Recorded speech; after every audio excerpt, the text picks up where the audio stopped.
God wants someone who's cheerful, who's like, God, thank you for what you've given me, and here. Like, this is to expand your kingdom. Thank you for trusting me with this, and here you go. Since her first paycheck at the age of 16, Danesca Baez says she's always embraced a cheerful mentality about tithing and giving. I was a brand new convert, in love, on fire for God. At that time, she worked a fast food job in New York City. She'd grown up in shelters and a group home in the Bronx after being removed from her family due to parental neglect. So I started tithing when I was in the group home. I felt like God, He was my everything, so I didn't have a problem with giving. I didn't have a problem with showing Him how grateful I was for everything, especially coming from nothing. Danesca put herself through school, and from an entry-level position, she worked her way up to middle management in healthcare administration. As a wife and mother, she tithed and lived pretty much debt-free. She got into serious financial trouble after her marriage failed. No child support, no alimony, no one helping financially. I had to figure it out. My income was half of what all of my bills were. Christian friends babysat her two young children while she worked.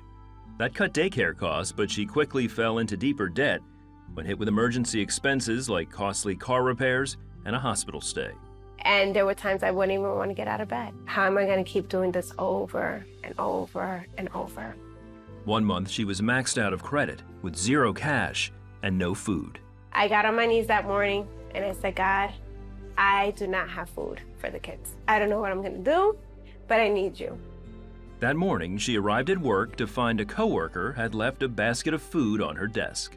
I see this basket, 2 days of food, and I literally just started crying. In mid-2016, Danesca journaled about a series of dreams in which she believed God told her to get out of debt. The first thing I did was I printed out my bank statements. Okay, what are my habits? And I just started highlighting and just seeing, okay, you should have never spent this. I was just very irresponsible. I wouldn't budget the right way. Another dream warned her of a job loss, followed by a new direction in life. She trusted God was leading her, so she called a family meeting to cut expenses. Cable, out the window. Wi-Fi, out the window. Like, cut my phone bill from like $130 to $35 a month. They cut coupons and ate meals at home. One item that remained in the family budget was tithing and giving. That was like the first thing I gave. It was like no questions asked. I knew that that was my principle. Like, I'm gonna still be debt free. I know I'm gonna have extra money now, but I'm still gonna give to you, God. After only 16 months, Danesca paid off over $38,000 of debt. In 16 months. 16 months. Yeah. And when I told the kids, it was even better. What they said was, you don't owe anyone anything. Danesca was also able to save several months of her salary as an emergency fund. A month later, her boss told her that due to corporate reorganization, her position had been cut. So I was just like, okay, Lord, you got me, and I don't know what you're gonna do next, but I trust you. Danesca immediately found 2 part-time jobs in Christian ministry. Within 9 months, she was hired full-time for her dream job in a respected worldwide Christian organization.